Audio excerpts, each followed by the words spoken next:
Marseille, Sénégal, Sénégal, Marseille, le plateau du Sénégal. Retrouvez tous les samedis de 11h à 12h30 votre émission Le Plateau du Sénégal sur Radio Galère 88.4. Comprendre, débattre, dialoguer sur l'actualité politique et économique du Sénégal et de toute l'Afrique. Animé par Lamine et Richard.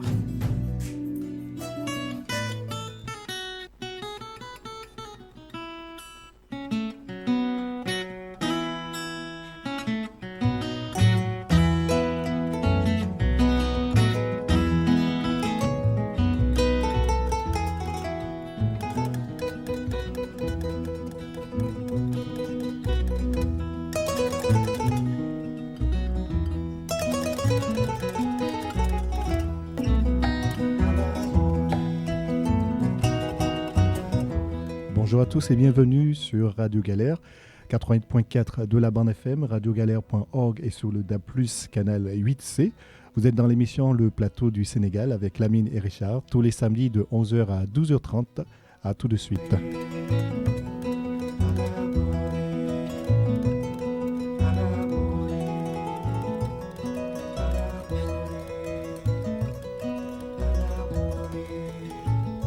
Nous unir et ensemble dire non à l'immigration clandestine. Notre pays, le Sénégal, a besoin de ces jeunes. Ils quittent nos terres pour une meilleure vie car ils considèrent que cette dernière n'a pas de valeur au Sénégal, quitte à devoir la perdre en mer.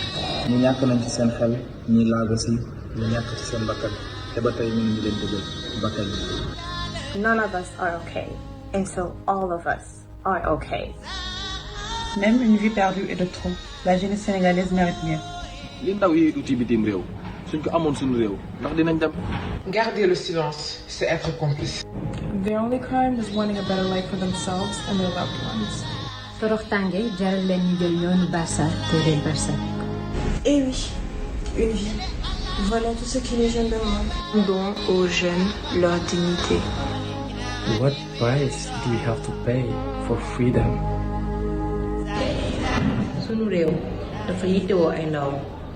Les autorités doivent agir.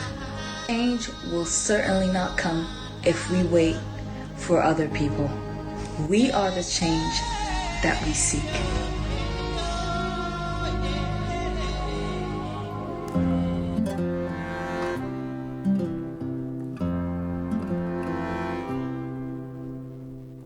Sunu xali ñu leen jéemate ba tax duñu dee ngir njariñ seen réew. Voilà, bonjour à toutes les auditrices, bonjour à tous les auditeurs de Radio Galère. Aujourd'hui, c'est une émission formule journée de deuil. Le Sénégal est en deuil. Et heureusement que les internautes l'ont décrété. Le président de la République, Macky Sall, et son gouvernement n'en ont rien à foutre, n'en ont rien à faire. Vous avez entendu le teaser du début. Les Sénégalais sont en train de mourir par centaines dans la Méditerranée, par centaines dans l'océan Atlantique, parce que tout simplement, ils veulent de meilleures conditions de vie. Pendant ce temps, c'est l'indifférence totale, mais absolument totale, au sein du gouvernement, avec des mensonges à n'en plus finir. Donc nous, aujourd'hui, j'ai décidé qu'on ne parlera pas de Idrissa Seck au Conseil économique, social, environnemental. On ne parlera pas de ces politiciens qui complotent dans le dos des Sénégalais du matin au soir. Mais on a décidé tout simplement de donner la parole à tous ces jeunes qui rêvent d'avoir un monde meilleur. Et c'est très normal. On va donner la parole à des jeunes qui ont pris la pirogue du Sénégal jusqu'en Espagne, du Sénégal jusqu'en Europe. On va tout simplement vous donner la parole à vous pour que vous puissiez en tout cas nous dire exactement comment vous ressentez les choses, pourquoi vous avez envie d'émigrer. Parce qu'à entendre parler ces hommes politiques au Sénégal, j'entendais le ministre de l'Emploi dire qu'il n'y a pas de problème d'employabilité au Sénégal, qu'il n'y a pas de problème de chômage au Sénégal. Mais c'est se foutre vraiment, on va rester poli,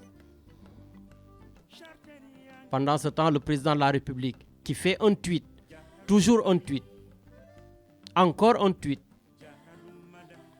et laisser encore son peuple crever de faim, crever la bouche ouverte. Une jeunesse qui est en train de disparaître. Maintenant, on va aller, Richard, donc au Sénégal pour donner la parole donc à un jeune Sénégalais qui vit là-bas. Donc, j'ai préféré qu'on aille jusqu'à Saint-Louis, voilà, pour donner la parole à Djibi. Djibi qui est un Saint-Louisien, donc Djibi mi ngi liggéey donc foofu ci en tout cas Ndar nekk ci affaire pirogue yi gis naa ko sax ak ministre bi bërki démb moo xool Djibi ndax mi ngi ci ligne bi allo allo. salaamaaleykum. maaleykum salaam sëñ Djibi na nga def. macha allah naa def na. ça va alhamdulilah naka waa Ndar foofu. noo ngi fi macha allah. waaw yow tey jii ban taxawaay nga am ci xale yi nga xam ne ñu ngi jël gaal gi di jóge Ndar di ñëw fii Espagne te yàlla def malheureusement ñu bëri ñu ngi ci gaañu yow ban xalaat nga ci am. waaw wax dëgg yàlla en tant que personnel en tant que Djily Seck Dieng en tant que pêcheur juddoo ci Gendar màggee ci Gendar di wax ni wax dëgg yàlla affaire fi mu toll nii moom métti na tey tamit doy na waar di wax ni daal ndaw ñi bu fekkee mën na reculer waat ñu taxawaat defaat jàngat waaw mën nañ reculer waat ñu taxawaat defaat jàngat parce que temps yi dee bi bëri na topp itam dee gi métti ndax bu ñu xoolee phénomène bi mu amee depuis 2005 2006 man bu ma fekk Nouadhibou Mauritanie bu ñu xoolee jamono boobu capitaine gaal yi ñi nga xam ñoom ñoo dëkk Ndar da leen daan fay xaalis pour muy capitaine ay gaal di def li nga xam ne moom mooy clandestin li ma si mën a digal tamit sama mbokk yi di ko digal ci tamit ñi nga xam ne tamit ñoom ñooy jóge si yeneen régions yi di ñëw si Ndar clandestin bi nekk seen xel yi tamit man de bu doon sama sago en tant que personnel li ma leen digal mooy ñu reculer waat ñu taxawaat ñu delluwaat ndax lépp loo gis itam am na solution waaw lépp loo gis am na solution. waaw mais yéen xale yi sa morom yi sa xarit yi nga xam ne ñi ngi jël parce que bëri nga ci ay xarit yu ñëw ñoom ñuy jël mais c'est parce que dëkk ba amatul dara yow pêcheur nga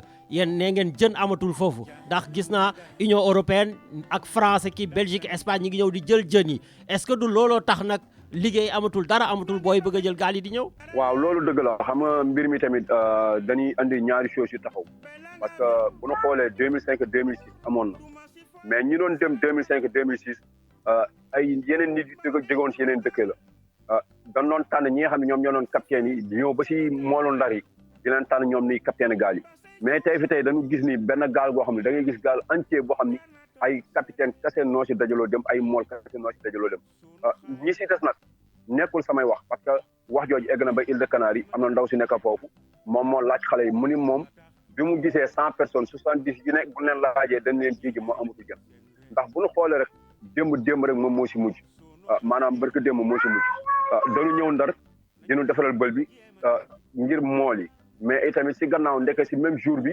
ñoo ngi signé waat ay contrat de pêche ci Union européenne yi mu nekk daal loo xam ne doy na waar trop di wax itam gouvernement Sénégal dañ leen di ñaan rek di leen interpeller di leen ñaan bu fekkee ñoom itamit bëgg na ndaw ñi reculer ñoom itam faw reculer waat si affaire licence de pêche yi nga xam ne moom lañ jox sunu naataango Union européenne yi ndax tey fi tey boo xoolee Union européenne neen tëj seen frontière ndax corona bi am na waaye bu fekkee ndaw ñi ñoom tamit dañu clandestin ñu ne maanaam lu am ay junne nit gënoon ba egg foofu nu bloqué leen si frontière bëgg leen jëlee si waat dana métti trop kon dañuy wax rek suñu gouvernement yi ñoom itamit contrat de pêche yi ni signé ak Union européenne yi ñu xalaat ko bu baax a baax.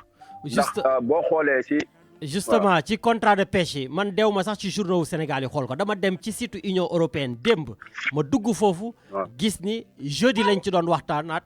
donc dinañ leen jox 10 000 tonnes de thon boo xam ne war nañ ko jël ci suñu géej ak 1750 tonnes de merlu noir mais loolu dañ leen di jox quand même xaalis boo xam ne donc ça avoisine presque ay 2 millions d'euros ak ay 800 000 euros 900 000 euros loo xam ne tout le temps dañ ko jox waa Sénégal est-ce que yéen xaalis boobu Sénégal di jël yéen di ngeen ciy gis seen bopp. waaw su ma la waxee dëgg te yàlla tax en tant que personnel man gisuma sama bopp ndax bu ñu xoolee président France bu Macron ñëwoon na fii si Ndar nu déclaré fi li nga xam ne moom la ñuy war a defaree taxawal langue de barbarie si côté avancement de la mer. mais ba fi mu toll nii sotteegul tey man sama morom yi rek noo mooy woo fi mu toll nii parce que géej gi si côté Gendar fi nga xam ne moom mooy central Gendar dafa avancé waat ba commencé waat daaneel yeneen kër fi ma toll nii comme fi may waxante yow ni kon wax dëgg yàlla daal affaire yi war nañ ko seeraat bu baax a baax ndax itamit moo ni gisuñu seen bopp itamit dañ si ñàkk a jot seen ak seen yelleef ndax bu ñu xoolee li nga xam dafa war ñëw si mool yëpp day wiite waat demaat feneen day wiite demaat feneen ndax mool yi ñoo ngi dagg ay permis de pêche ñoo ngi dagg ay permis de pêche di jënd ay carte gaal te ba tey nee na suñu subventionné suñu moteur yi si loolu lay jógee mais kon li ñuy signé suñu géej gi di signé ay contrat de pêche anamu si ñan lañ ko def loolu la ñuy bëgg a laaj si ñan lañ ko def.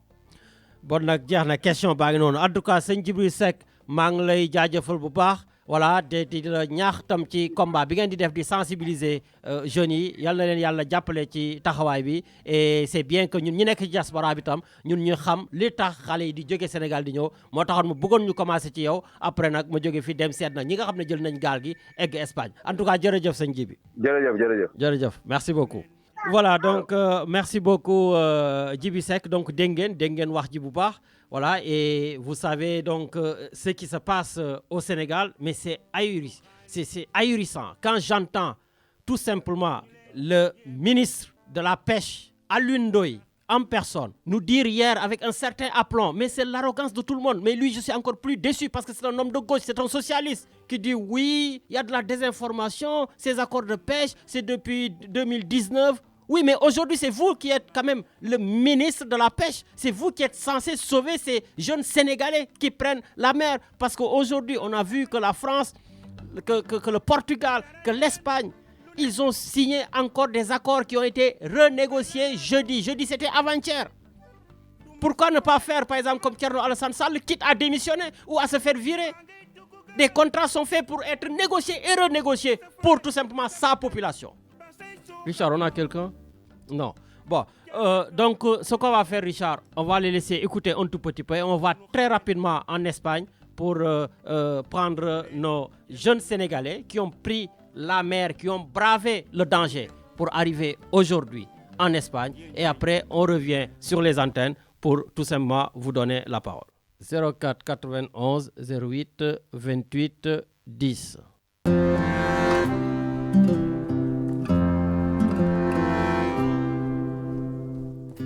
sunu xaale yi ñu leen jéemate ba tax duñu dee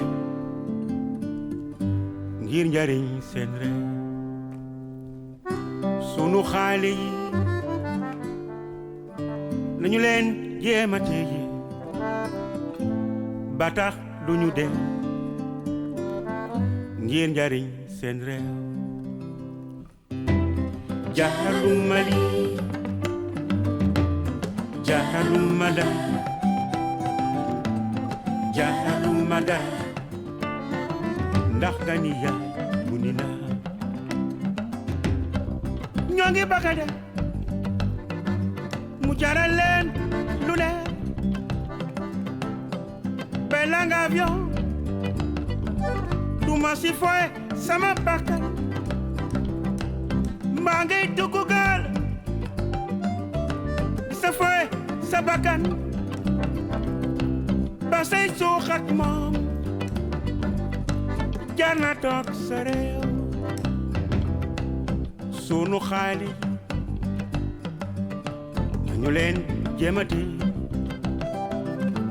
ba tax duñu dee ngir njariñ seen réew sunu xaali yi nañu leen jéemati.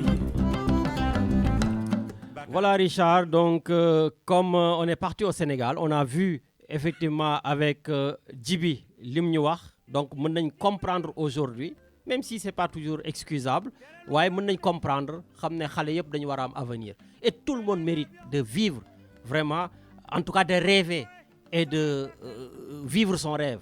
Donc tey jii am nañu aussi benn témoignage koo xam ne moom it dafa jël gaal yi egg tey Espagne ñu xool ndax mi ngi ci ligne bi allo. allo. waaw salaamaaleykum kooku sëñ Mbaye. waaleykum. waaw ñu ngi lay ziar. ñu ngi dolli ziar naka mu. alhamdulilah. waaw donc comme ni ngeen ko xamee ni tey émission la boo xam ne ci immigration bi comme président de la république ak ministre yi bëgguñu ci wax ñun dañ ciy wax. te bëgg nañ ñun tamit tey jii ci diaspora bi ñun ñëpp. ñu xam tam lan moo gën a motiver suñu xale yi ñuy ñëw parce que suñu déggee suñu ministre yi naan Sénégal amul problème mu ñàkk liggéey que géej gi naat na tey jii ñu ne nañu xool ñi nga xam ne ñoom quand même ñoo risqué seen vie te tey jii gis nga ni am na plus de 480 morts yow yàlla dimbali na nga jaar ci ndox mi jaar ci désert bi ba egsi tey Espagne ma bëggoon rek nga wax ñu lan moo waral loolu yëpp ñu ngi lay dégg.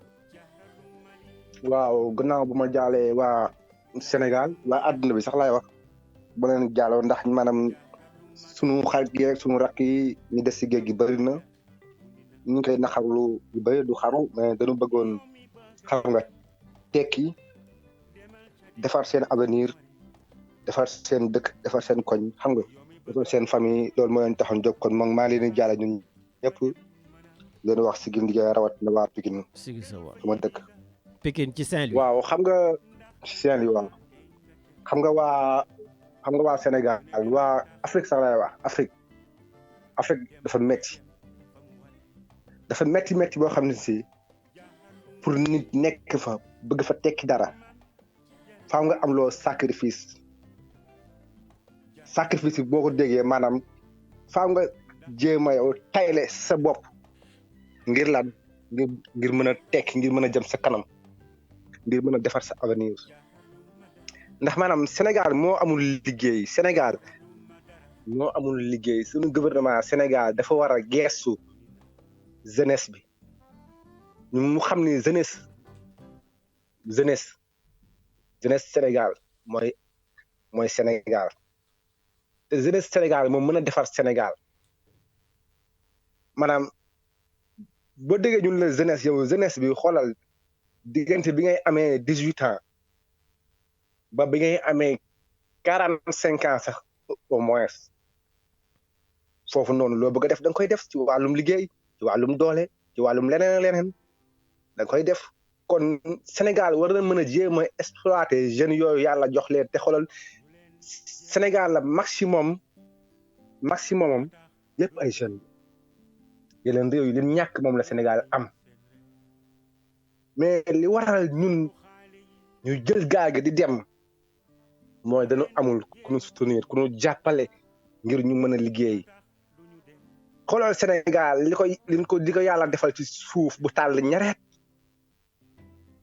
xoolal Sénégal li ko yàlla defal ci ndox géej ak leneen ak leneen loo xam si jarul ma koy tudd di lekk sama temps li ma bëgg a wax dafa bëri. waaw mais lu tax yow mënoo woon toog quand même kon ne liggéey ci géej gi.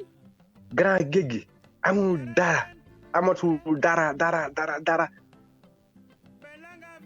bateau yi dugg suñu géej gi di napp jën yi dañuy napp ba napp sax nenu jën yi sax dañ koy nappaale maanaam ñun toujours man damay wax ni toujours ñun suñu gouvernement bi dañ leen nax di leen nax ñoom duñ comprendre ñun suñuy géej jaay nañ ko suñuy suuf yi nga xam si dañ kaa moom sax lépp dañ koy caxatee après ñun ñu ngi xam ñun jeunesse bi après ñun ci leen war a investir pour suñuy rakk ak suñuy doom ak suñuy leneen ñëw am ci lu ñu jàpp buñ paree ñun duñ am lu ñu fa fekk donte ñun dañoo génn ndaw wuuti ngir lan indi Sénégal ngir Sénégal mën na ku yëkkati Sénégal ñu yëkkati ko ku ñàkk yëkkati ñu yëkkati ko loolu boo paree sax ba duggaat bi Sénégal sax yow lépp la mën a wax quoi. yow yaa ngi fan tey jii yow egsi nga Espagne.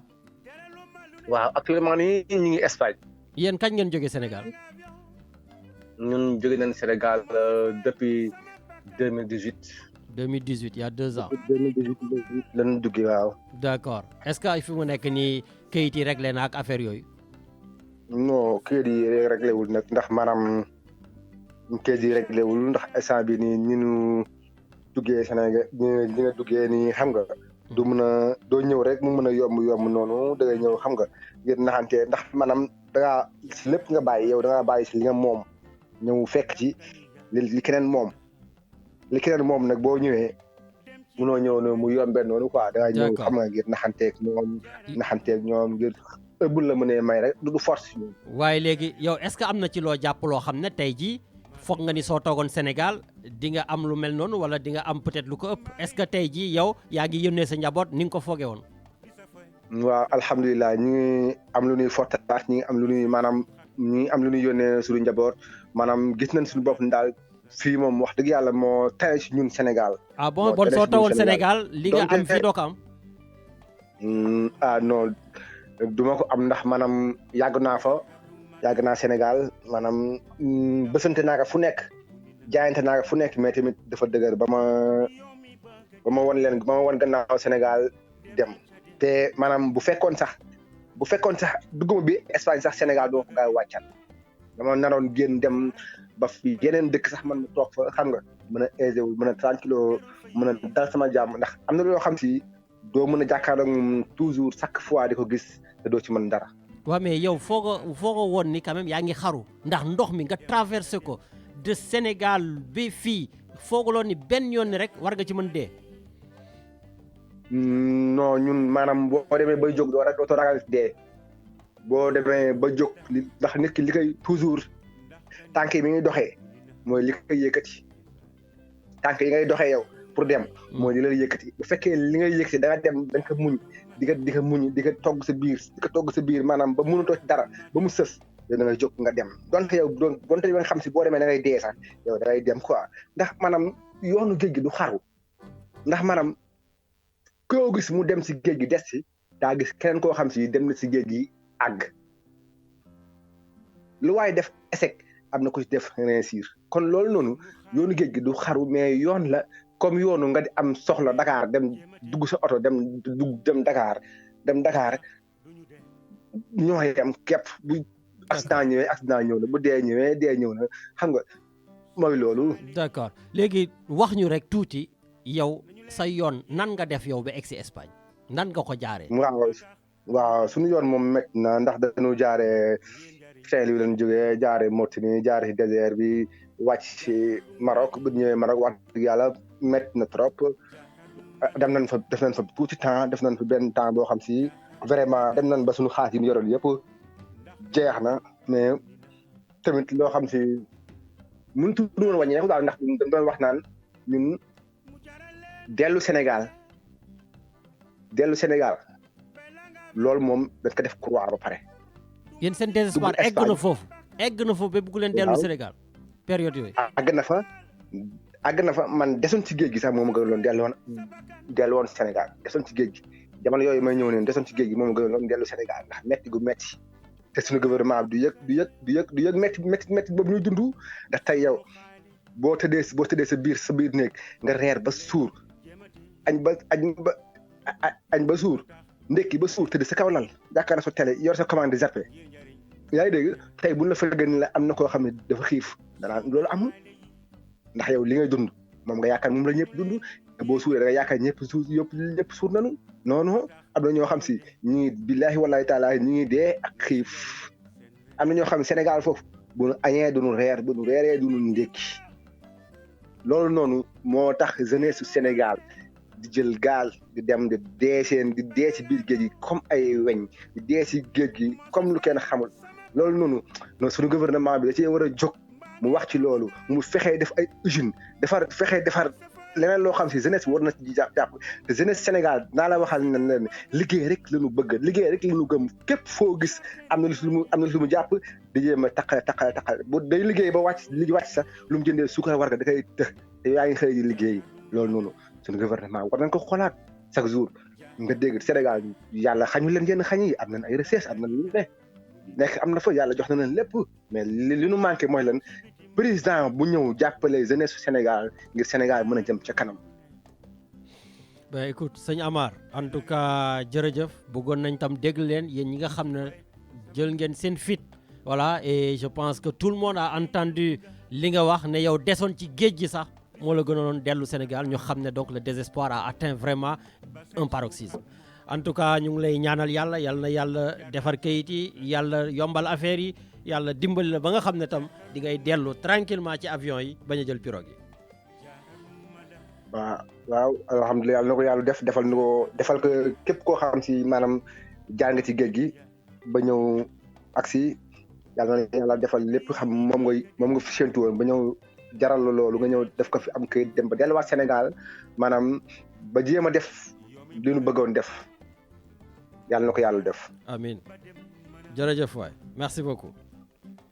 jërëjëf. merci. Voilà donc merci beaucoup Richard. C'est vrai que quand on entend ces témoignages là on voit tout simplement que notre pays, le Sénégal, est géré tout simplement par des voyous. Notre pays est géré par des bandits, des voleurs, des politiciens véreux sans cœur. Tout ce qui leur préoccupe, c'est leur famille. C'est l'argent qu'ils vont devoir voler à travers des deals, à travers des complots, pendant que le bas peuple, comme je l'ai dit, crève la bouche ouverte. 480 morts en une semaine. Ça leur fait ni chaud ni froid. Le président Macky Sall, lui, prend tranquillement son avion pour venir se promener en France. Idrissa Seck et les nouveaux ministres commencent à couper le gâteau du contribuable pour enfin tout simplement garder les meilleurs morceaux et distribuer le reste à leurs brebis. Pendant ce temps, je ne comprends pas la presse sénégalaise. Toute la presse sénégalaise, tout simplement, qui est en train de dire oui, le président Macky Sall a remis Macron à sa place. Mais c'est quoi ces foutaises-là? C'est quoi ces foutaises-là? Vous croyez que le président Macron, il va entendre le président Macky Sall dire oui, il faudrait ensemble qu'on se batte contre le terrorisme, mais chaque pays a ses réalités. Mais qu'est-ce que ça nous fait? Au lieu de parler des véritables problèmes du pays, toute la presse est en train de se contenter, mais ça encore, c'est dirigé par tout simplement la cellule de communication de la présidence de la République. Vous qui devez rester là en veille pour soutenir la population, vous nous parlez de président Macky Sall a remis Macron à sa place. Mais qu'est-ce qu'on en a à faire de ça? Pourquoi il prend l'avion? Pourquoi il n'organise pas une journée de deuil avec plus de 480 morts au Sénégal? Il y a un qui l'a dit, il n'y a pas un de leurs enfants dedans. S'il y avait un de leurs enfants, mais il n'y aurait plus de pirogue qui va partir. Vous imaginez le Conseil économique, social, environnemental de Idrissa Seck là, avec un budget de 10 milliards. Imaginez qu'on prend 10 milliards qu'on le met à Saint-Louis. Imaginez le HCCT, le Haut Conseil des collectivités territoriales, ces institutions budgétivores qui servent absolument à rien au pays. 10 milliards. On prend ces 10 milliards, on le met à Mbour. On prend 10 milliards, on le met à Kayar. La diplomatie sénégalaise, dans les ambassades, dans les consulats, la moitié du personnel n'a absolument rien à faire ici. Absolument rien. On crée des postes de vice-consul. Mais tout ça, c'est de l'argent. Et cet argent-là, on ne peut pas l'injecter dans la jeunesse sénégalaise. Le ministre Alioune Ndoye qui regarde les Sénégalais et qui nous dit des mensonges. Oui, ça a été signé, ok, vous avez raison, en novembre 2019. Aujourd'hui, vous êtes le ministre. Il va falloir renégocier quand même tous ces accords-là. Ou bien l'argent que vous engrangez. Je viens de voir 1,7 million d'euros que l'Union européenne a versé au Sénégal. 900 000 euros qu'ils vont verser au Sénégal. 1,35 million d'euros qu'ils vont verser par an au Sénégal. Eh bien, prenez cet argent-là, injectez-les dans la jeunesse sénégalaise. La jeunesse qui va prendre des pirogues. À défaut de leur laisser leurs poissons, eh bien, que l'argent retourne chez ces jeunes-là. Il faut leur former sur d'autres métiers de demain, sur des métiers d'avenir, sur autre chose, mais qui leur permettent de vivre et de rester au pays. Ou bien il y a la francophonie qui est là, qui ne sert absolument à rien. Alors qu'aujourd'hui, il y a beaucoup plus d'Africains qui parlent français que les Français eux-mêmes. À quoi ça nous sert? Mais donnez-nous des visas pour qu'ils viennent, ils ne prendront pas les pirogues. Mais à quand on va avoir des dirigeants qui vont croire à cette jeunesse-là, qui vont croire au Sénégal, qui vont croire au pays? Que ces voyous à col blanc qui pensent qu'à leurs enfants. Ils sont pauvres quand ils arrivent au pouvoir, ils repartent avec des milliards. Vous imaginez? 1 milliard, 1000 millions de francs CFA. Richard, on va repartir en Espagne. Prendre encore un jeune qui a bravé la mer pour arriver en Espagne. Et donc, Amar Seck fait partie de cette première génération qui a bravé Barça au Barsac. Allô? Allo, salaamaaleykum. Maaleykum salaam sëñ Amar na nga def. ñu ngi lay siyaar sang bi ñu ngi lay siyaar bu baax. ñu ngi lay dolli siyaar bu baax a baax a baax. ba def tawfeex. alhamdulilah. ma ne ko comme ni ma ko waxee yow bokk nga ci les premiers jeunes du Sénégal qui ont pris la pirogue. jël pirogue bi donc Sénégal ba Espagne. déjà rek dama bëggoon nga expliquer ñu. sa traversée nan la balaa ñuy ñëw ci lu tax nga traversé bi yomboon na wala yombul?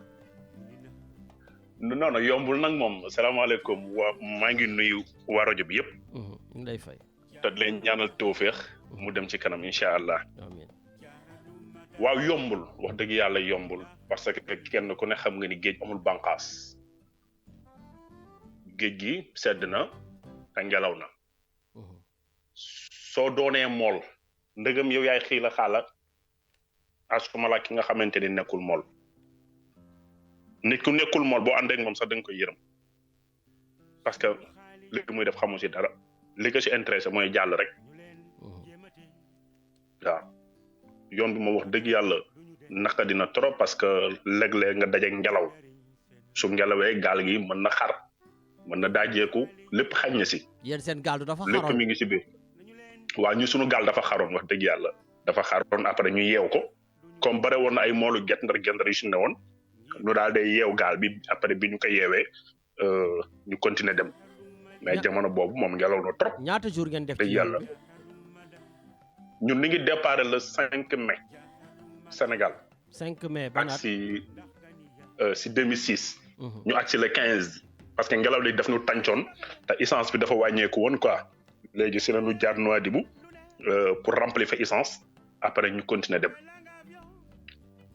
mais ñu yegg si jàmm ak salaam quoi. mais comme li nekkoon problème bi mooy gaal gi comme xar gi mu xaroon rek moo nekkoon problème bi quoi.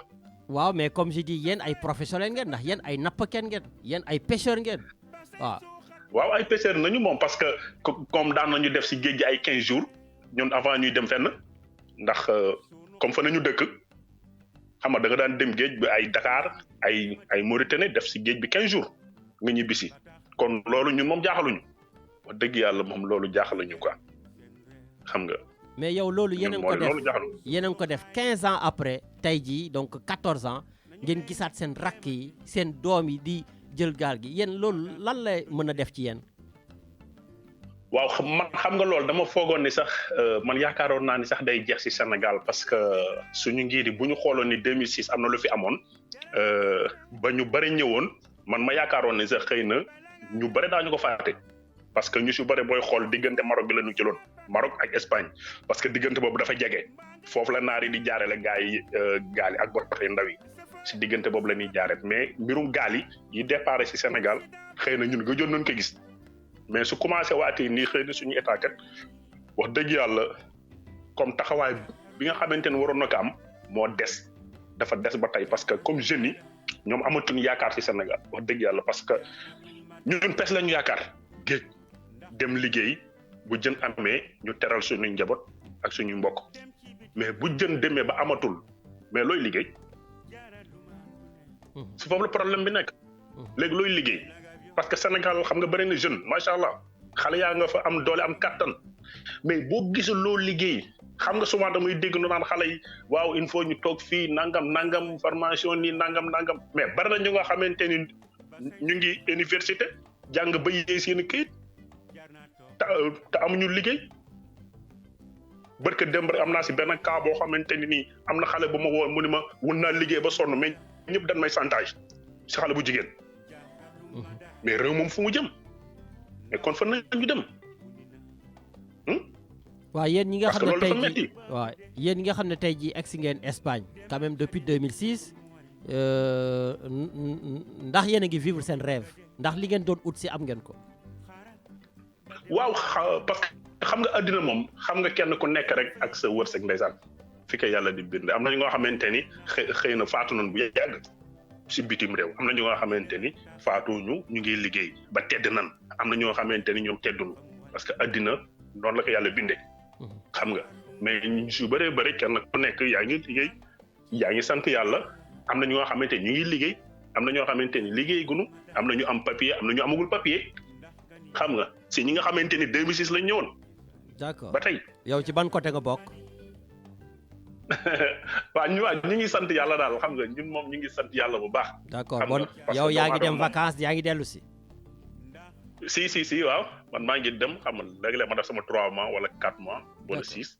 xam nga mais sant yàlla daal ñu ngi sant yàlla bu baax. bon léegi yow est-ce que am nga conseil quand même boo mën a jox xale yi parce que comme je dis bokk nga ci njëkk ñëw léegi am nga expérience bi en plus mool nga est-ce que am na rek benn conseil boo mën a jox xale Ndar yi ak xale Sénégal yi. waaw xam nga xale yi boo leen day jox conseil dafay fekk boo leen joxee conseil ba pare suñu état am boor bu ñu jàppale. parce que soo nee na xale yi toog léegi xale yi bu ñu toogee si lenn nii jàpp si foofu la problème bi nekk. parce que tey man du ma ni yéen toog leen bu kenn ñëw xam nga parce que dëkk bi neexul wala nangam ak nangam dëkk bi soo feebaree di nga faju wax dëgg yàlla soo xiifee di nga lekk di nga naan xam nga mais ñun Sénégal tey man su ma doon conseillé samay rakk yeeg yooyu ko ma ni leen toog leen dafay fekk sama état kat ni leen jaayatuma géej gi léegi bàyyi naa géej gi bu ko defee nag mën naa encouragé samay rakk kat ni leen jàpp leen si géej gi parce que géej gi comme am na jën wala nangam ak nangam voilà léegi boo leen si jàppee yàlla baax na mais nii ñu jaay géej gi nii wax dëgg yàlla ak xale yi nga xamante ne xale Sénégal yëpp kenn ku nekk sa xel mi si li mu nekk mooy tukki mais man damay ñaan visa yi gars yi yombal ko mu yomb parce que lan moo tax tubaab bu ñu bëggee dem Afrique mu yombaleen trop ñun africain bu ñu bëggee ñëw fii mu jafeen xam nga loolu problème la. ñoom ay nit lañu ñun ay nit lañ visa da leen di yomb carrément ñun visa ñu koy jaayee ñaata ay 3 millions wala 4 millions yu kenn xamul kooku fan la ko nit ñi ji jële ñi am doole rek ñoo koy def ñi amul doole mën nu ko def parce que réew ma parce que kenn ku ne xam nga la fa am man xam naa la fa am muy keneen ak keneen ak keneen métti na trop boo demee vacances da ngay xam ni réew mi nii lay doxee réew mi métti na soo bëggoon a wuti dépense tey boo demoon vacances si foo koy wute jee foo dem si ban tool nga dem dafa liggéey suñu yaay yi nekk si marché di jaay xam nga ay gerte caaf ak ay jën ak yooyu seen liggéey doxul su foo koy jël il faut ñu jàppale jeunes yi nag du question toog di wax nii non santé bi dugal nañ si nangam wala jeunesse bi dugal nañ si nangam Sénégal amul liggéey bu ñu waxantee dëgg dafa amul liggéey nit ñi bëgg nañu liggéey xale yi am nañu jom mais amuñu fuñ ko liggéeyee bëgg liggéey te amoo foo ko liggéey nag sa waay dëgg yàlla kooku neexul. merci sëñ Amar. moo xamante dëgg.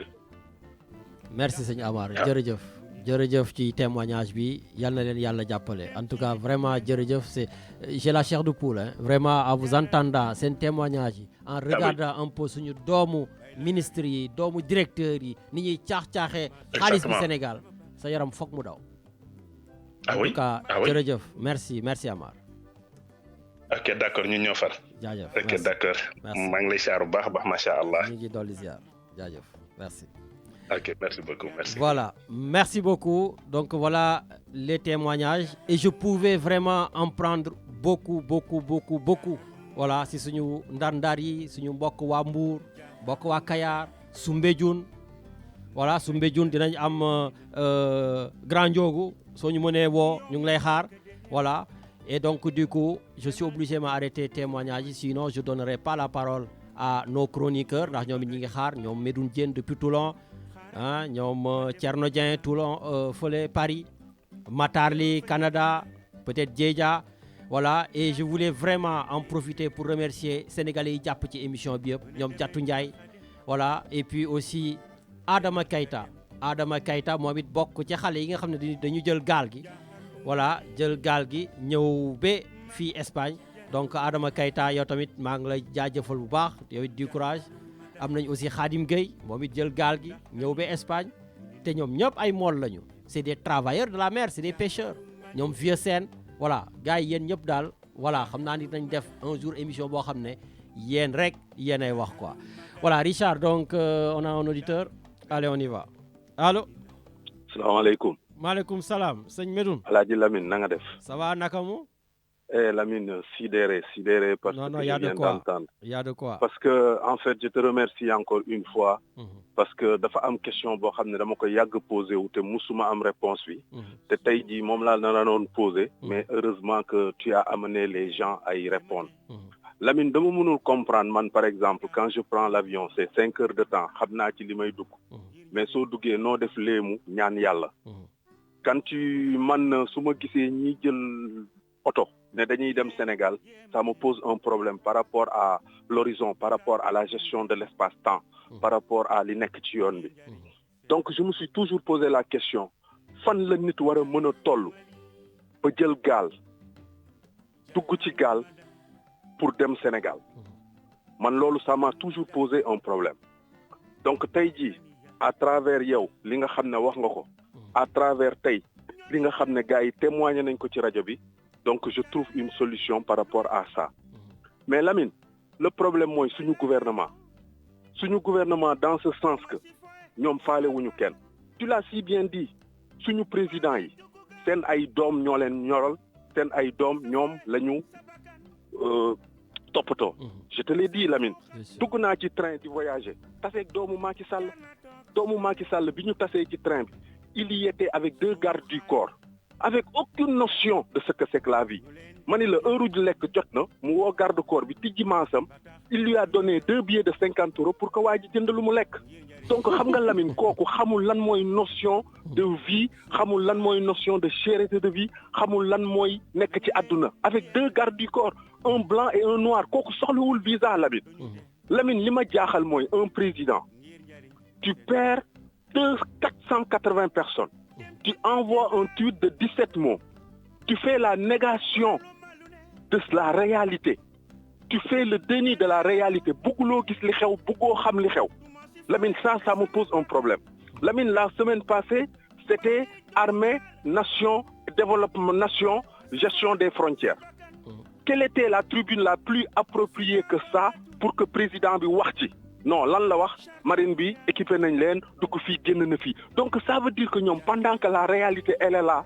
ñoom ils font tout pour faire abstraction à ça ça veut dire que li nit ñi soxal nit ñi li nga xam ne moom la ñuy wax ba tax ñoom ñu jël bàyyi ndey bàyyi jabar mais ñoom nekkul ci seen réalité Lamine je me suis posé la question le papa de Doudou Faye je me suis dit mais ce mec c'est un criminel le jeune de 14 ans le jeune de 15 ans voilà mais je me suis dit non kii moom moo xam lan lay dund moom moo am réalité doomam il paraît c'est un crack à l'école c'est un crack au football am na ku ko gëmloo ne sa doom su ñëwee Espagne dara ko yóbbu Italie mais waa jooju nga defe ne c'était pour tuer son gamin qu'il l'a mis dans la pirogue jàmbaar non c'était à la recherche d'un meilleur devenir c'était à la recherche de se dire que sama doom daf ci war a génn moom su ci génnee moom mu génnal ñu ci Lamine ñun on a une autre réalité c'est ce que je dis à mes enfants ñun suñu ay waajur dañ ñu doon jàppale pour que ñun ñu mën a ñëw jël la relève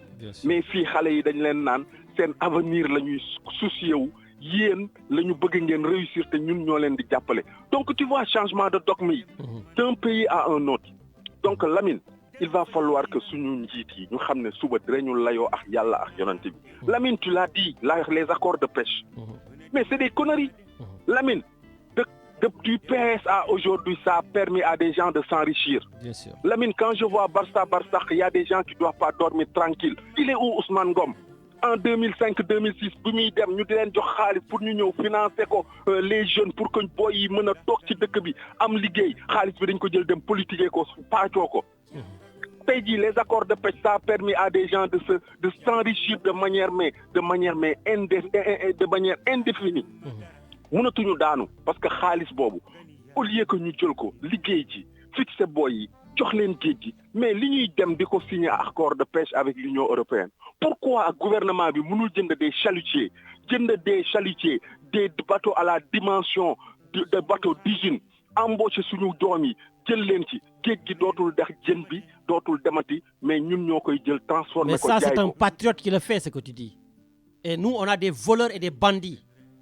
Mais justement en parlant de patriotisme mais Lamine il va falloir que nga xoolaat sa bopp Lamine Lamine les gars de APR là nos amis nos frères d'APR ils n'appellent à la radio que quand il y a des problèmes qui se posent à eux qu'il y a des problèmes de consulat qui se posent à eux mais à chaque fois que la nation a besoin que l'ensemble de ses fils se définissent dégguñu leen ana ñu nañu ñëw ñu wax ngir yàlla war a suuli nañu génn ay motion génne ay référendum génne ay mémorandum yónnee ko seen président ne ko président ñun ñoo fi nekk man à la gare de Toulon jàmbaar du matin au soir jeunes yi justement ñu ngi ci TikTok ñu ngi yónnee les immigrés yi yegsi xam nga naka la ñuy def pour am connexion wifi gaar ba la ñuy dem toog toute la journée mon frère gaar ba pour mën a am connexion internet ñun suñu société dañu am ay centres de vacances on les loge mais boy yi 9h ñoom ñëpp dañuy génn ñëw ci gaar bi ba guddi gi ñu delluwaat am fu ñu tëdd mais jàmbaar la réalité mooy tey jii xale yu jigéen ñi ku ci ñëw joxe nga sa bopp ñoom xam nga lan mooy seen entreprise tey ñëw jur doom pour mën a am benn hypothétique toog ci doom ji ci dëkk bi parce que doom jooju am na benn affaire bu muy préserver sauf que la loi a changé jàmbaar. Tout à fait. gars yi dañ leen di nax xamuñu sax ci lan la ñuy teg seen tànk mais jàmbaar man qu'est-ce que tu veux après avoir entendu ces témoignages là qu'est-ce que tu veux que je leur dise lan nga bëgg ma wax leen que je leur dise ma réalité que man Baye Medoune Diène tey si j'avais l'opportunité si j'avais la possibilité damay ñibbi sama dëkk toog sama dëkk parce que xajuma fii bugguma fii mënuma fii mais yàlla moo ma fi indi bi ma fi yàlla indee am naa fi njaboot tey mënuma jug dem yow Lamine je te l'ai dit man nee naa la s'il y avait la possibilité dans l'entreprise que je travaille d'avoir une rupture conventionnelle je négocie mon départ je vais aller cultiver la terre dans mon pays mais ñoom xamuñu loolu mënuñu dégg loolu mais Lamine tey jii la presse sénégalaise elle est où Lamine qu'est-ce que Macky Sall a dit à Macron d'extraordinaire qui fasse que c'est le leadership au niveau international que c'est le grand qui a répondu mais waxu ku daanu ci sareet la fa waxu naka sa narax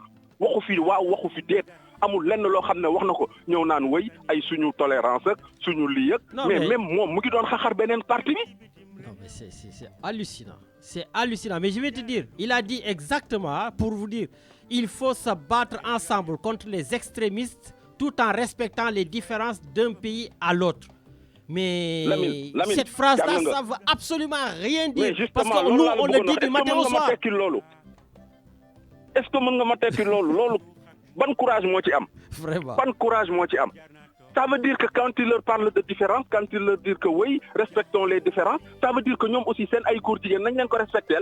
Mais bien sûr. Donc pourquoi moom amandé wu ko dëkkam c'est-à-dire que dañuy wax ci niveau boo xam ne defe nañ ne nit ñi mënuñu leen décoder mais nit ñi leen gën a mën a décoder mais tey jii jàkkañ jaalaama aux réseaux sociaux sénégalais qui ont eu l'immense idée, qui ont eu la grandeur de décréter ce deuil national.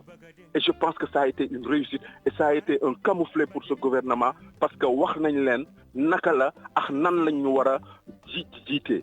Mais Lamine, pour terminer, parce que beaucoup yàgg xam nga lan mooy problème on n'a pas les dirigeants qu'on mérite.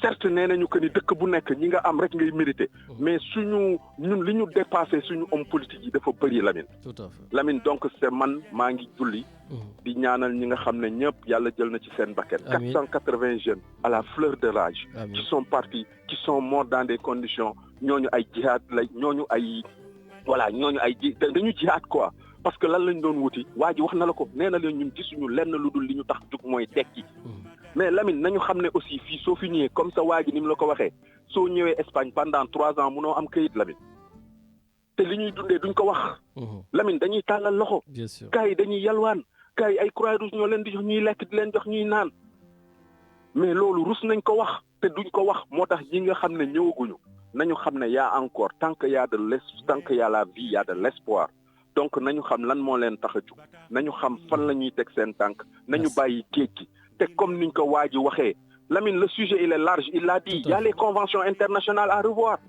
la liberté d'aller et de venir de tout un chacun fan lañ koy teg Lamine pourquoi Lamine le petit français boo xam ne su bëggee dem Sénégal dans le cadre d'un voyage organisé même avec sa carte d'identité il se rend au Sénégal il n'a même pas besoin de passeport mooy ñiy dem ci club de vacances yi avec une carte d'identité il part au Sénégal mais jàmbaar ñun pour ñu ñëw fii croix et bannière respecté wuñ la nawloo wuñ la di la teg ay pression yoo xam ne soo déposé visa ñu lekk ci yow xaalis mais que ñu jox la ko ñu bañ la ko jox mais jàmbaar franchement xaw ma ndax am nga ñu nekk ci gannaaw mais ça mérite tout un sujet mais merci de m'avoir permis et puis toute ma frustration mais aussi toute ma haine envers ces gens qui nous dirigent qui nous martyrisent qui nous méprisent et qui font que seen bopp lañ fi nekkal seen ay njaboot lañ fi nekkal seen doom lañ fi nekkal mais dinañ ko fay te ku ci laajte dee balaa billahi wallahi wa taala tu vas agoniser ñii bëgguma sax fekkee fu ñuy dee parce que c'est une honte. Merci Medoune. Merci beaucoup donc Medoune Diène notre chroniqueur depuis Toulon et bien sûr sans plus tarder on va aller très rapidement au Canada retrouver l'ancien capitaine de l'équipe nationale du Sénégal monsieur Matar Ly qui nous attend depuis longtemps allô. Oui Lamine. Oui bonjour Matar naka mu. Lamine xanaa je suis tellement frustré ba nga xam ni mënuma sax wax. je suis tellement frustré li ma dégg Medoune wax man je n'ai rien à ajouter quoi sama xol dafa jeex tey billahi booy seen témoignage bi c'est vraiment émouvant c'est catastrophique boo jógee nag yow mii di approuver le message de ton acolyte Diédia le problème des Sénégalais c'est les Sénégalais voilà le problème des Sénégalais on n'a pas des dirigeants capables Lamine ça n'a rien à voir avec les Sénégalais il faut appeler un chat par son nom Lamine comme madame Babi ni mu ko doon waxee ça ne va pas vraiment et puis le président là on dirait qu'il s'en fout il ferme sa bouche lépp lu jàll mais dafay mel ni mais il est le président du Sénégal ou bien il est le président de la famille Faye Sall c'est tout ah non il y a une question Lamine vraiment man li mi doon wax yëpp il a parlé pour moi quoi parce que loolu laa bëggoon déverser mais je vais pas accaparer la ligne mais Lamine vraiment aïe man je sais pas quoi dire Lamine sérieusement c'est terrible c'est désolant c'est vraiment terrible il y a combien de personnes qui sont mortes 400 et quelques tout à fait xam nga Lamine xam nga man je suis le président pour ces tweets là maintenant je l'appelle le président des tweets comme monsieur xam nga luy Trump di gérer États-Unis je pense que non je l'appelle le président des tweets maintenant c'est terrible hein léegi lu génn mu kii mais qu'est-ce qu'il a dit au président Macron ji rien la man rien waxul dara ba pare journaliste yi c'est mon favori là je veux l'utiliser à la radio taxaw naan woy il a été vaillant mais Lamine arrêtons waay s'il te plaît Lamine vraiment xoolal bàyyil ma yem foofu parce que sama xol dafa fees quoi sérieusement maa ngi ñaanal ñi nga xam ne jóge nañu ci traversé nañu kii bi Lamine man je les comprends et je les soutiens sérieusement actuellement ni ñu jaayee ndox mi amatuñu lu ñu naan léegi dañuy dem risquer seen life kooku xoolal bu ñu Lamine ay bi ñuy dem xam nga mooy la nag su ma deewee baax na su ma deewee sax moo gën xam nga ku jël loolu def ci maynam di traverser nga koy gis nga xam ni kii il a 95% de chance de mourir ñu jël gaal ñëpp ils ont 95% de chance de mourir que d'atteindre comment dirais-je frontière sérieusement mais ils le font aïe incroyable bàyyi ma bàyyi la parce que sama xol tey dafa fees quoi sérieusement Samarak merci beaucoup mais voilà c'est la désolation chez tout le monde mais on y croit on y tient ouais mais Lamine avant may quitter maa ngi ñaanal ñi gaañu comme le président il n'a pas pris au moins Lamine 400 et quelques morts il n'a même pas pris une journée pour ces gens-là aïe ok Lamine yàlla xaare àjjana amiin ok Lamine merci jaajëf voilà et puis je voulais aussi dire aux Saint-Louisiens que à un moment donné il faudrait que vous les Saint-Louisiens que vous exigiez mais da ngeen war a exiger Mansour Faye votre maire Mansour Faye le maire donc de la région le maire de Saint-Louis le beau-frère du président de la République il faudrait qu'il s'occupe de la ville de Saint-Louis il faudrait qu'il s'occupe de cette jeunesse-là. Et il faudrait tout simplement qu'il abandonne son poste ministériel. Mais il ne peut pas être maire de Saint-Louis, où Saint-Louis a déjà énormément de problèmes. Nga bëgg ko teg ak ministre, super ministre, ministre du train express régional, ministre de la distribution des denrées alimentaires, avoir des 69 milliards par-ci, par-là. Donc il va falloir que yéen Saint-Louis ngeen jóg ne seen maire da ngay toog nekk suñu maire wala nga dégager. C'est pas parce que tu es le beau-frère du président de la République que tu dois faire ce que tu veux. Il faut que am na yoo xam ne mbéjum kanam def naa xam nuñ ko waxee yaa koy fajal sa bopp quoi. Richard, il y a des gens qui attendent je crois. Allez, on y va. Allô? Bon, on va prendre le deuxième, il n'est pas là. Allô? Allô, oui, maa ngi lay dégg. Oui, bonjour, kokal la. Bonjour, asalaamaaleykum sëñ Lamine, sëñ Richard, na ngeen def? Maaleykum salaam, sëñ Thierno, notre chroniqueur depuis Paris. Ñu ngi lay déglu. Waaw, maa ngi leen di ziar yéen ñëpp di leen ñaanal jàmm ak tawfeex. Sujet bi am na solo lool ndaxte dafa nekk loo xam ne lii dafa laal li nga xam ne mooy suñuy doom suñu avenir suñuy gone yi daanaka dañuy ne ci réew mi di sonn buñ génnee réew mi di sonn dama bëggoon a def rek benn kii rek ci lu gaaw pour wane ne mbir mi du tey la masa am. En 2014, rappelez-vous, il y avait un naufrage qui a été provoqué par des passeurs et il y avait 500 morts. C'est le courrier international.com qui avait dit ça. En 2015, le Haut Commissariat aux réfugiés, Mediapart, nous avait parlé de 700 morts. C'était le samedi 18 avril 2015. Les larges les côtes libyennes. En 2016, en 15 ans, on nous avait dit qu'il y a plus de 16 000 personnes qui ont été,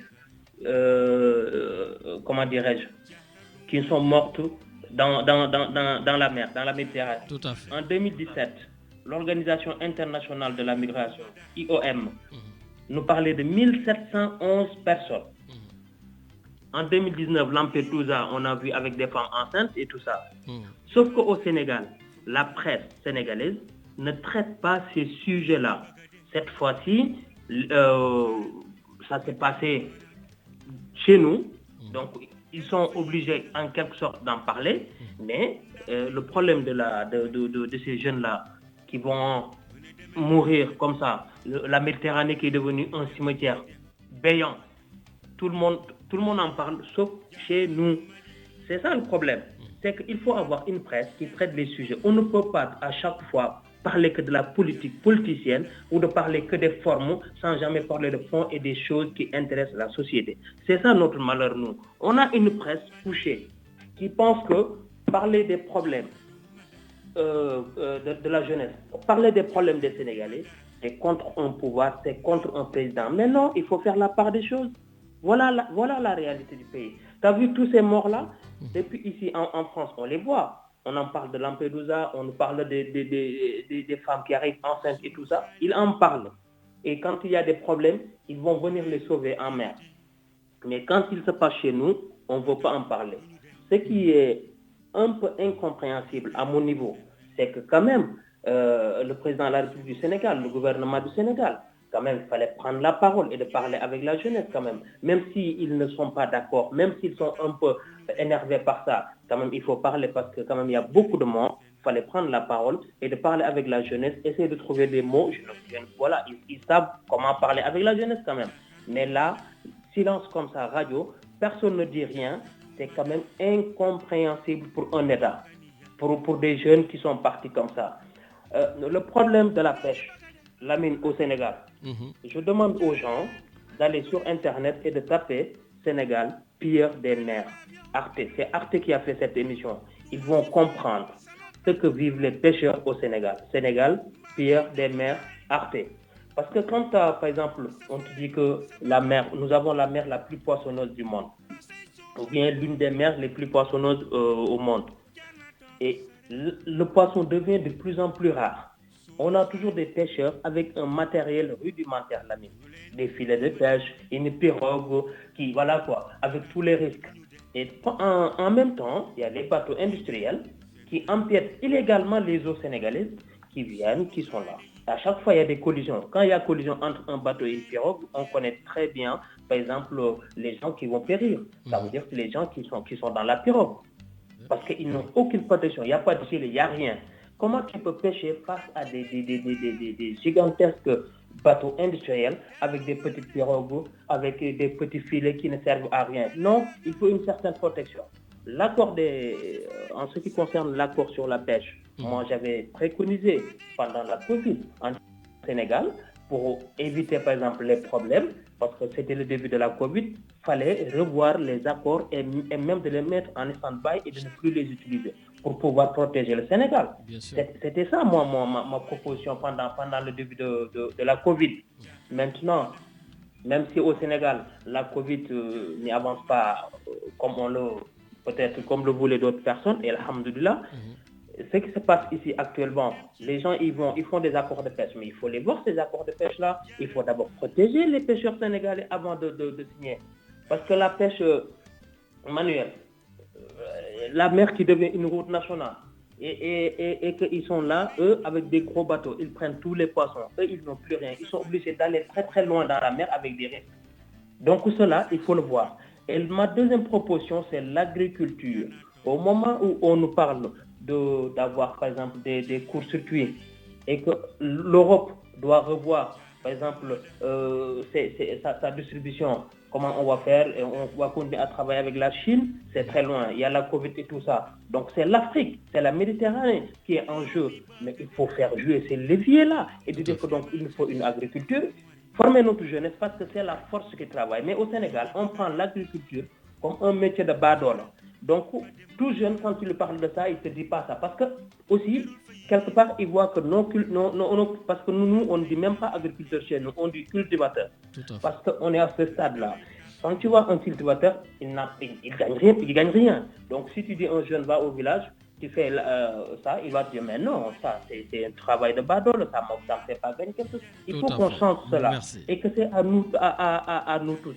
Mais la responsabilité de notre État, quand même, par rapport à ce qui s'est passé, c'est très grave, leur silence. Il faut qu'ils parlent. Ce qui s'est passé là, ils disent, ouais, le président sur le perron de l'Élysée. Arrêtez les titres là, perron de l'Élysée, ça veut dire quoi? Ça veut dire qu'on a une population qui n'est pas dans sa majorité instruite. Donc, quand on te fait des titres comme ça, le président devant Macron, perron de l'Élysée, ça ne veut rien dire, c'est du vide. Il est venu.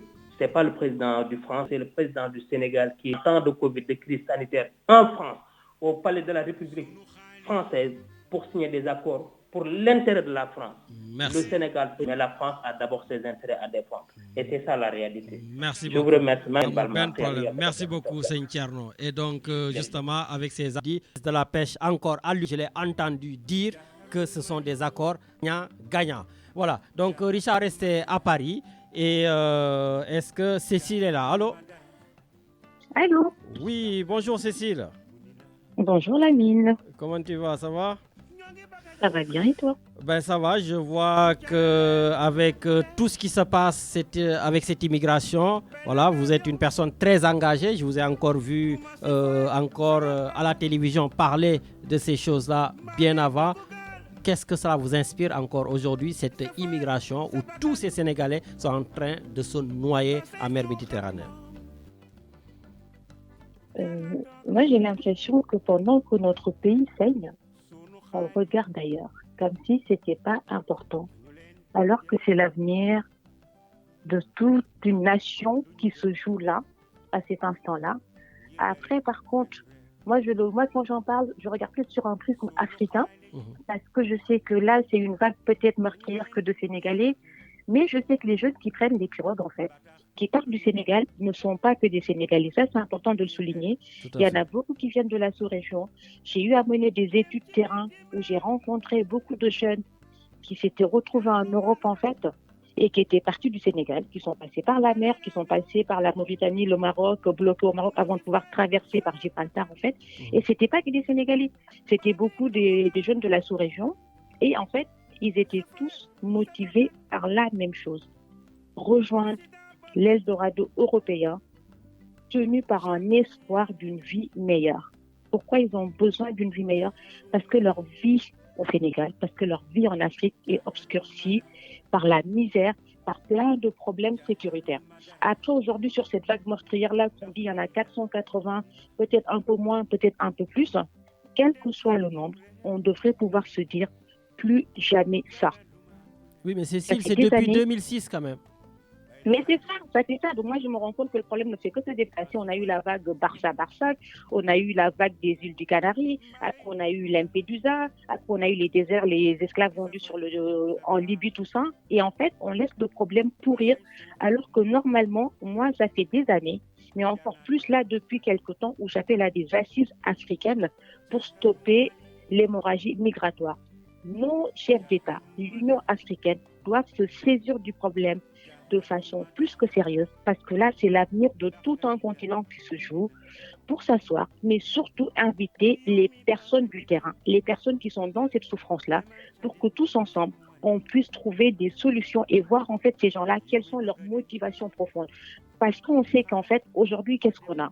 C'est un problème qui est très très complexe. Il y a beaucoup de ramifications, mais quand on reste sur des solutions simplistes de bout de chaîne, on ne peut pas résoudre le problème. Oui, c'est bien de démanteler ces réseaux. On sait qu'il y a des mafieux qui sont derrière, mais pourquoi ces mafieux sont retrouvés comme ça? Les gens qui ont les pirogues qui font partir les jeunes, c'est parce que c'était beaucoup de marailleurs qui ont perdu en tout cas leur source de revenus à cause des accords de pêche accordés à des navires occidentaux qui finalement maintenant les eaux sont infructueuses, ça on le sait. On sait qu'aussi, moi je dis toujours, il y a ce problème, il y a aussi le problème du péril plastique qui fait que maintenant nos eaux aussi deviennent infructueuses, il n'y a plus beaucoup de poissons. Donc ces gens-là se retrouvent à perdre leurs revenus. Donc ils vont aller chercher d'autres sources de revenus et ils s'embarquent dans cette mafia de faire partir des jeunes, on les paye. Ça c'est un problème. Il y a d'autres problèmes qui sont la crise alimentaire, ça on le sait. On a abandonné l'agriculture pour faire quoi? Pour venir remplir nos villes qui ont du mal à des villes immergées. Ce n'est pas possible, ce n'est pas la solution. Tu prends ça, on a une crise démographique. Ça, on le sait. On a un chômage endémique chez les jeunes. On a une crise sécuritaire dans le Sahel. Sécuritaire pourquoi? Parce que de plus en plus, on a des groupes armés sur fond de fondamentalisme religieux. Donc tout ça vient créer une instabilité et donc du coup on a des mouvements de migration de personnes qui vont aller se retrouver dans des zones où ils ne peuvent plus, des cultivateurs qui ont perdu leur terre, donc leur source de revenus, qui ne peuvent plus cultiver, ils font quoi? Tout ça, c'est plusieurs causes qui vont produire le même effet, affamer les populations, réduire, les rendre encore, les appauvrir. Et donc c'est des gens qui vont vouloir aller chercher leur survie parce que ce qui est sûr, un ventre vide n'a pas d'oreille, mais vraiment, on aura beau dire tout ce qu'on veut, tant que les gens auront faim, mais tant qu'ils auront faim ou feront face à d'autres urgences de survie, il n'y a vraiment rien qui les empêchera d'aller dans les endroits où ils pensent qu'on ne connaît ni la faim, ni les autres mondes de leur quotidien. Ça, il faut en avoir conscience. Une fois qu'on sait ça, une fois qu'on a identifié en amont les causes, c'est de voir maintenant, moi je suis persuadée, et ça c'est vraiment, je milite pour ça, même si je ne peux pas faire grand-chose. Mais en tout cas, c'est important d'en avoir conscience et c'est important qu'on puisse comprendre en fait comment on pourrait mutualiser. Je pense que les gens, par exemple, qui vont envoyer leurs enfants, les mamans qui vont prendre leurs richesses, si on arrive à mettre dans leur tête, à vraiment changer leur mindset pour qu'ils puissent se dire, OK, l'argent qu'on investit pour amener nos jeunes en Europe dans ces conditions, peut-être que si cet argent est mutualisé entre toutes ces communautés, on peut déjà créer de la valeur. N'allons pas chercher des choses compliquées. Il faut qu'on se remette dans l'agriculture. Il faut vraiment qu'on dynamise nos territoires locaux et ruraux. Ça, j'y tiens. Il faut qu'on exige des autorités qui prennent en charge leur population. Il faut qu'on ait une meilleure gouvernance de nos ressources et de nos richesses. La malgouvernance c'est le pire frein au développement qu'on a en Afrique. C'est le facteur d'appauvrissement, le premier en Afrique, ça on le sait. Mais jusqu'à présent, on le dit, ils peuvent pas, là. Il faut vraiment qu'on gouverne mieux nos ressources et nos richesses. Et après, une éducation morale, parce qu'en fait, je pense qu'aujourd'hui, on a vraiment besoin de réarmer toutes ces populations, tous ces jeunes. Ils sont désœuvrés, c'est vrai. On ne peut pas leur en vouloir d'aller chercher un avenir meilleur si tout est obscurci. Moi, quand des jeunes te disent, mais écoute, pendant les études que je faisais sur le terrain, mais madame, qu'est-ce que vous voulez? On n'avait rien à manger. Je préfère encore avoir pris la mer, avoir tenté pendant 6 mois à errer entre le Mali, le Sénégal, la Mauritanie, le Maroc, pour me retrouver en Espagne et encore machin jusqu'en France. Maintenant, même si c'est 150 000 francs par CFA par mois, c'est 200 €, je les envoie à ma famille. Ils ont une meilleure vie. Je leur assure la survie. Si c'était à refaire, je vais le refaire. Donc, c'est des jeunes qui ne sont pas candidats au suicide. Ils vont chercher un avenir meilleur. Pour que maintenant, ils puissent se dire, restons en Afrique, restons au Sénégal, bossons pour nous ici, il faut qu'on leur donne de l'espoir. Mais au-delà de l'espoir, il faut qu'on mette tout ce qu'on peut, mais vraiment toutes les synergies possibles pour créer de la valeur, créer de l'emploi, former cette jeunesse. Et ça, c'est à notre portée si on arrive juste à avoir une meilleure gouvernance, à exiger des coopérations win-win, on va y arriver. Mais encore une fois, la solution ne sera pas de l'extérieur, elle sera forcément endogène. Et c'est toute l'Afrique qui doit y prendre part. Donc vraiment, chers jeunes, restez chez vous. Essayez de voir, n'allez pas mourir en mer, mais je comprends pas que vous avez faim. Vous ne ferez pas autre chose que d'aller chercher de la survie. C'est humain. Tout homme cherche à survivre. C'est comme ça. Merci beaucoup en tout cas pour cette analyse, Cécile, et bravo encore pour ton engagement sans faille au service de l'Afrique, car tu es une véritable passionnée de l'Afrique. Merci, Cécile. Je t'en prie, Lamine. Merci. Au revoir. Voilà, donc Richard, il nous reste 10 minutes, même pas, alors que nous avons 3 personnes déjà en attente. Et puis, je suis désolé pour Grand Bira Thioune, Aix-en-Provence. Diatou, hein, vous essayez de nous avoir. Grand Paplé en colère, je comprends. Ben, on va prendre les 3 personnes qui restent. Et soyez concis. Kounek rek gen bal moko xeyna benen yoon, mais essayez de faire 2 minutes et puis prochainement on essaiera de vous prendre plus. Allô? Allô, salaamaaleykum Lamine. Maaleykum salaam. Ko kan la? Mor Fall. Ah, sëñ Mor, ñu ngi lay déglu. Naka moo, ça fait plaisir. ñoo ngi lay ziar di leen nuyu di masawu ñi nga xam ne perte nañ ci seen njaboot ci affaire bi bon di masawu Sénégalais yëpp daal. di jaale ñi fiy génn àdduna yàlla na leen yàlla yërëm. Amiin. te taxawu seen njaboot daal. Amiin. Mais man je pense que le problème est tellement profond que il faudra que tout le monde s'y mette. Parce que man dama jàpp ni maanaam li ëpp ci li waral problème bi. ci suñu njiit yi la suñu njiitu Afrique su may waxee suñu njiit yi nag Sénégal en premier. mais africains yi surtout. bien sûr. gabegie bi li ñuy ni ñuy gérer réew yi vraiment ku ne xam na ni seen bopp lañ fi nekkal. parce que mënoo bëgg sa réew am problème mu sibbiru di rey nit ñi jusqu'à présent. boo demee hôpitaux yi nit ñi di tëdd ils dorment à même le sol nit ñi di fanaan ci biti. yooyu di rey nit ñi am problème bu chaque fois bu nawet jotee ndox mi di jël kër yi. ngay tabax ay statut ngay tabax ay œuvre yoo xam ni ay milliards nga fiy dépenser soi-disant te du indil réew mi benn njariñ te du ma waxee lii nag c'est pas le gouvernement de Macky Sall seulement mais Lamine depuis que le Sénégal est Sénégal ban président moo fi jugee tey ginnaawam am benn fondation boo xam ne bàyyi na ko fi wala jabaram soi-disant seen fondation yooyu kan moo fi am tey jii ñoom depuis Senghor benn structure mu fi bàyyi boo xam ni ba léegi réellement mi ngi jariñ Sénégalais yi te ñaata milliards la ñu jëlee ci keesu réew mi Lamine bu ñu waxantee dëgg part de responsabilité bi ëpp kon ci ñi ñuy gouverner la ñëpp xam nañ loolu ku farul xam nga loolu beneen bi mooy occidentaux yi il faut que tamit hypocrisie bi que ça cesse quand même parce que l'Europe mënu fa nekk suñu waxee France pays de liberté et égalité di défendre ay vertus te bu ñu ñëwee di exploiter africains yi mais Lamine li gën a garaaw mooy man li may wax ni gars yi bu ñu demoon ba am na benn étape mën nañ fa egg dinañ coloniser waat Afrique bon ñu ngi koy def sax déjà coloniser waat Afrique par les armes parce que li ñuy def tey jikk ba yàgg ñu dem taal guerre Libye fexe ba benn réew yëngatu justement pour le pétrole ou pour les ressources loolu colonisation bu gën a méttee sax la loolu colonisation bi jàll métteewul noonu effectivement beneen bi mooy y a des facteurs aggravants man je pense que les facteurs aggravants aussi bu ñu ci travailler woon réellement dina tax même bu suñu njiit yi melul ni ñu war a mel affaire bi wàññeeku parce que Lamine qu'on se dise la vérité sénégalais yi dañu perte suñu dignité dans la plupart des cas tey Lamine suñu papa ak suñu yaay yi suñu maam yi da nga naan gis kii day dëkk si néegu ñax kii dëkk si néegu terrasse kii dëkk si étage te du tee kenn ku si nekk di dund si par rapport ak li ko yàlla may xam ni heure bu am jotee dina am mais tey Lamine da nga daan gis suñu papa yi suñu maam yi aussi benn 50,000 francs ci la ñuy dundal seen njaboot yëpp wala tabaski wala korité wala benn événement jot nga am benn somme bu yem ci ngay solal xottil sa njaboot yëpp tey njaboot googu Lamine 50,000 francs kenn nit moo koy def ci boppam te du ko doy tout à fait suñu waxee dëgg nag Lamine dëkk boo xamante ni liggéey amu fa te soxla yu ëpp li ngay am ci xaar quand même da ngay gis jigéen goo xam ne am na benn waay maanaam nee na jigéen ñi Sénégal am na jigéen ñoo xam ne oto bi ñuy dawal 300,000 francs doyu leen ci carburant par mois yow soo dee dawal oto boo xam ne carburant bi rek 300,000 francs doyu la te yow fayeeku woo 500,000 francs par mois mais fooy jëlee xaalis bi nga ciy def tout à fait mais di nga sàcc wala nga tuyande wala nga def naka su dul noonu kon ngor gi dafa jeex Sénégal suñu papa yi ak suñu maam yi li ñu yore woon tey suñu doom yi ak ñun ñu ci bëri yerootuñ noonu qu'on se dise la vérité dañuy ñëw tamit boole ci facteur aggravant yi je pense que voyeurisme bi nga xamante ni bëgg gis leen ma sama comme li ma doon wax sama mag am na lii wala sama xarit bi am na lii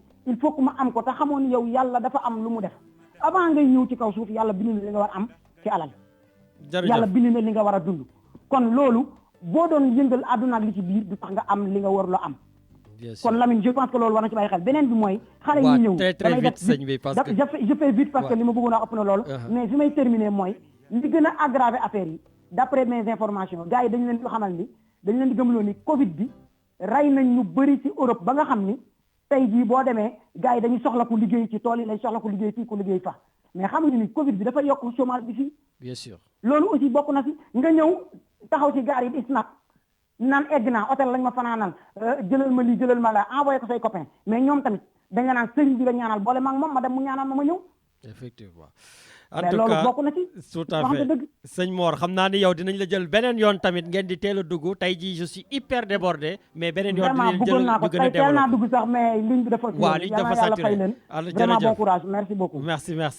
merci Richard on va aller rapidement en Italie pour prendre Baye Fall Grand Ndiogou ñu ngi xaar sa appel tu seras la dernière personne may jël allo. allo oui Lamine. waaw sëñ Baye Fall. jaajëf Baye Lamine. jaajëf donc Baye Fall un des responsables donc de l'association Diaspora ñoo ànd ñoo lànk. oui. waaw ñu ngi lay déglu loo ñu mën a wax gaaw ci immigration bi nag tey moom xam naa dañ koy taf-tafee rek ba beneen yoon. amul benn problème Lamine maa ngi nuyu auditeurs yi ak auditrices yi.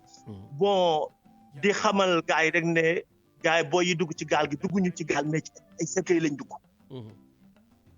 man bu ma sañoon dootuñu wax ne ñi ngi dugg ci gaal yi dañ naan ñi ngi dugg ci cercueil yi di ñëw. parce que doomu aadama bu demee ba jël dund ak dee taamu dee ka dund kooku war nañ koo seetaan. tout à fait. te Lamine ñii ñëw wallahi la azim dañoo bàyyi dund seen ginnaaw jàkkaarloog dee. xam ne lii dee la ñu ne nañ ko affronter lu ñu am jël. muy ay père de famille ay xale yu ndaw. Lamine mbir mi dama ne gëmm gis.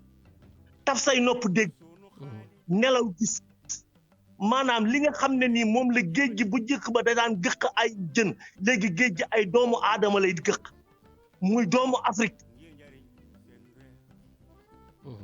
comprendre nga tout à fait te loolu ñaaw na ci deru Afrique Lamine buñ demee ba 2020 géej gi di gëq ay doomu aadama di leen génn ci biti te ñu ay doomu Afrique man dama naan Union européenne est-ce que jotul tey ñu def ay boycottage ci yenn réewu Afrique yi boycotté leen carrément pour parce que xeex côté bu ne ngay xeexee parce que fléau bii am tey nit bu fekkee ne dañ ko dafa déparé Sénégal di ñëw Espagne ñu wàññi ko au moins war ngaa jàpp ci loxoom xam ne kii mérité na dimbal parce que sàkku na ko ci côté bu ne aw mu ko mu jël nag dem à l'extrême tey ñu wàññi ko jël ko nga encadré ko ak jeunes yi nga xam ne dañ faa ne ndax ñu nekk ci nguur gi kenn dong bu ci sëtam waxuma la sax doomam bu ci sëtam wala sëtaatam dee woon tey bu ñu xëyee rajo yi moom la ñuy yendoo bien sûr mais malheureusement Lamine ay bàddool la ñoo ciy dee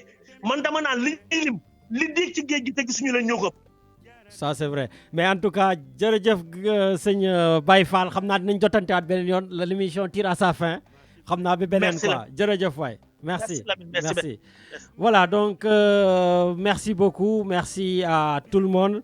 Donc oui Richard, j'ai oublié de dire que le morceau que vous entendez donc en sourdine depuis tout à l'heure, c'est Sunu Xale Yi que Omar Pène donc a chanté et que Omar Pène bien sûr a posé un débat et aujourd'hui le débat est en train tout simplement donc de continuer. Voilà. Bon, je voulais prendre Grand Ndiogou, mais malheureusement, c'est terminé. Etienne est là. Grand Ndiogou, ça c'est sûr. Voilà. Et puis aussi, vraiment, je suis désolé pour tous ceux qui voulaient rentrer. Je pense à Grand Bira, Aix-en-Provence, Diatou, Grand Papley, Bouba, Grand Dramé, Nigiti, donc Fatoumata Diop. Voilà, vraiment, il y a et aujourd'hui, tout simplement, pour la phrase de la fin d'émission, avant même que je le dise, je voulais quand même vous relire une partie, en tout cas, de l'élément du site de l'Union européenne. Comme j'ai dit, je suis parti dans le site de l'Union européenne, pas des journaux du Sénégal, pour dire que les accords de pêche avec le Sénégal et les Seychelles ont été à l'ordre du jour le jeudi exactement à midi. Voilà. Et le protocole dit, le protocole de pêche avec le Sénégal permet aux navires de l'Union européenne de pêcher dans les eaux sénégalaises, tout en promouvant une politique de pêche durable et une exploitation responsable, ça me fait rigoler, des responsables halieutiques dans cette zone. Le protocole prévoit des possibilités de pêche pour un maximum de 28 thoniers congélateurs, 10 canneurs, 5 palangriers, d'Espagne, du Portugal et de France. Donc, ils ont droit à 10 000 tonnes par an, ainsi que des possibilités de pêche au merlu noir pour 2 chalutiers espagnols. Donc voilà un tout petit peu résumé l'accord de l'Union européenne avec le Sénégal. Et puis, je finis par cette phrase de Martin Luther King qui disait « À la fin, nous nous souviendrons non pas des mots de nos ennemis, mais du silence de nos amis. » Bonne émission avec Etienne et on vous dit tout simplement à samedi. Nous unir et ensemble dire non à l'immigration clandestine. Notre pays, le Sénégal, a besoin de ces jeunes. Il quitte nos terres pour une meilleure vie car il considère que cette dernière n'a pas de valeur au Sénégal, quitte à devoir la perdre en mer. ñu ñàkk nañ ci seen xel ñi laago si ñu ñàkk ci seen bakkan te ba tey ñu ngi leen dëggal ba tey. None of us are okay, and so all of us are okay. Même une vie perdue est de trop. La jeunesse sénégalaise mérite mieux. li ndaw yi uti bitim réew suñ ko amoon suñu réew ndax dinañ dem. Garder le silence, c'est être complice. Their only crime is wanting a better life for themselves and their loved ones. toroxtaange jaral leen ñu jël yoonu Barça te leen Barça. Et oui, une vie. Voilà tout ce que les jeunes demandent. Donnons aux jeunes leur dignité. What price do we have to pay for freedom? Sunu réew dafa yittewoo ay ndaw.